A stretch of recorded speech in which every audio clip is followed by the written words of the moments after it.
Why is she scared to answer questions? She's not scared to answer questions. But you know what? We run our campaign, not the news media. And we'll do things on our timetable. It hasn't stopped voters, reporters, and the Obama campaign from asking questions about the accuracy of many statements in that now often repeated campaign speech. I championed reform to end the abuses of earmark spending by Congress. In fact, as mayor of Wasilla, Palin was responsible for spearheading the effort to acquire federal earmarks for the town, and she was good at it, securing $27 million for what was then a town of roughly 6,000 people. When she ran for governor, Sarah Palin supported what became the poster child project for abuse of congressional spending, a $398 million so-called bridge to nowhere. I would not get in the way of progress of this project or other projects that they're working so hard on. She says she later changed her position, which is what she emphasizes these days. I told the Congress, thanks but no thanks on that bridge to nowhere. But by the time Palin told Congress no thanks, Congress had stopped asking. The earmark for the bridge had been removed, but not the money. That still went to Alaska for general transportation construction. Governor Palin spent some of it to build this, the road to nowhere, a $48 million road that you can only see from the air. I came to office promising major ethics reform to end the culture of self-dealing. But this week there were questions about whether Palin herself was setting the right standard. Alaska reimburses government workers $60 a day when they're out of town on business. Governor Palin billed the state $17,000 for nights spent at her family's home in Wasilla rather than the governor's mansion in Juneau. Technically, it's allowed, but many say frowned upon. I got rid of a few things in the governor's office that I didn't believe our citizens should have to pay for. That luxury jet was over the top. With no jet, Palin has billed the state of Alaska $43,490 for flying her family around the state, another practice her opponents are questioning. The biggest local controversy surrounding Governor Palin involves what's being billed as Troopergate. When that then has sparked such an investigation. An ethics investigation is underway to determine if Governor Palin and perhaps her husband pressured the state's Department of Public Safety commissioner to dismiss Palin's brother-in-law, an Alaska state trooper who went through a messy divorce from the governor's sister. The commissioner was fired in July, and just today, Alaska lawmakers moved forward to subpoena 13 people, including Todd Palin. Beyond her own life story, people are also waiting for the chance to ask Sarah Palin about issues that are important to them: abortion, the wars in Iraq and Afghanistan, and the environment. Where she stands on these issues are so important that some of her best friends, who are quick to praise Sarah Palin, the woman, she's honest as the day is long, are reluctant to endorse Sarah Palin, the candidate, until they hear more about where she stands on what's important to them. I'm real excited to see the debates and make up my mind, but I'm not committed. Perhaps the most memorable line from Palin's acceptance speech was this one. When the cloud of rhetoric has passed, when the roar of the crowd fades away, what exactly is our opponent's plan? The next Vice President of the United States of America is in the House. And with Obama-sized crowds now roaring for her, many Obama supporters are asking the Republicans the same thing. One of John McCain's central campaign arguments, tenets of his campaign, is eliminating earmarks. And the first big spending pork barrel earmark bill that comes across my desk, I will veto it. I will make them famous, and you will know their names. Are you with John McCain on that? I certainly am. And, of course, the poster child for the earmarks was Alaska's, what people in the lower 48 refer to, the bridge to nowhere. Of course, it was a bridge to a community with an airport in southeast Alaska.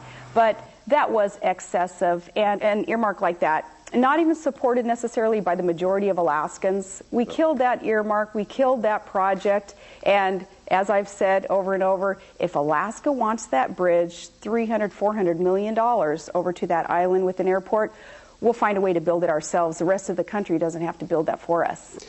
You have said continually that I said to Congress, thanks, but no thanks. If we're going to build that bridge, we'll build it ourselves. Right. But it's now pretty clearly documented. You supported that bridge before you opposed it. You were wearing a T-shirt in the 2006 campaign, showed your support for for the bridge to nowhere. I was wearing a T-shirt with the zip code of the community that was asking for that bridge, and not all the people in that community even were asking for a $400 or $300 million bridge. But you turned against it after Congress had basically pulled the plug on it, and after it became a national embarrassment to the state of Alaska. So do you want to revise and extend your remarks? It has always been an embarrassment that abuse of the earmark process has been accepted in Congress, and that's what John McCain has fought, and that's what I joined him in fighting. But you were for it before you were against it. You were solidly for it for quite some period of time until Congress pulled the plug. I was for infrastructure being built in the state, and it's not inappropriate for a mayor or for a governor to request and to work with their Congress to plug into the federal budget, along with every other state, a share of the federal budget for infrastructure. But you didn't say no to Congress, we'll build it ourselves, until after they'd pulled the plug, correct? No, because Congress still allowed those dollars to come into Alaska. They did. Well, transportation fund dollars still came into Alaska. It was our choice, Charlie, whether we were going to spend it on a bridge or not. And I said, thanks, but no thanks. We're not going to spend it on the bridge. They appropriated $223 million, I think, for the bridge. Then when the project died, that money was still there. And the state of Alaska kept that money. Is that consistent with the image of a reformer? It certainly is. Those are infrastructure dollars that a state government and a local government needs to figure out how to best prioritize those federal funds. When you were a mayor of Wasilla, you hired a very prominent lobbyist to get Wasilla money. We did. We paid $30,000 for a lobbyist who was in D.C. because we're thousands and thousands of miles away from D.C. It would have cost us a lot more to be traveling back and forth from this small community. The state of Alaska in 2008 got $155 million in earmarks for a population of 670,000 people. That's $231 per person in Alaska. State of Illinois, Obama state, got $22 per person. You got 10 times per person as much. How does that square with being a reformer? We have drastically reduced our earmark requests. Governor, this year, requested $3.2 million for researching the genetics of harbor seals, money to study the mating habits of crabs. Isn't that exactly the kind of thing that John McCain is objecting to? Those requests through our research divisions and our wildlife departments and our universities did come through that system, but wanting it to be in the light of day, not behind closed doors with lobbyists making deals with Congress, and it's not going to be accepted in a McCain-Palin administration. Earmark abuse will stop. So where exactly does she stand on these points? In the time I have left, I want to talk about some social issues. Okay. Roe v. Wade, you think it should be reversed? I think it should, and I think that states should be able to decide that issue. John McCain would allow abortion in cases of rape and incest. You believe in it only in the case where the life of the mother is endangered? That is my personal opinion. Would you change and accept it in rape and incest? My personal opinion is that abortion allowed if the life of the mother is endangered. Embryonic stem cell research. John McCain has been supportive of it. We're seeing good progress, and we've got great encouragement with researchers finding adult skin cell research that is proving productive towards curing these diseases. But doctors tell me that still most promising, we don't know yet about adult stem cells, most promising embryonic stem cells, that's what they need to work with, yes or no? You know, when you're running for office, your life's an open book, and you do owe it to Americans to talk about your personal opinion, which may end up being different than what the policy in an administration would be. My personal opinion is we should not create human life, create an embryo, and then destroy it for research if there are other options out there. I'm still not clear. You said people owe it. You said, well, my life's an open book. They need to know what I think. And I gave you my personal opinion. Creating an embryo and then destroying it, that is not something that personally I support. I'm sorry. Okay. Homosexuality, genetic or learned?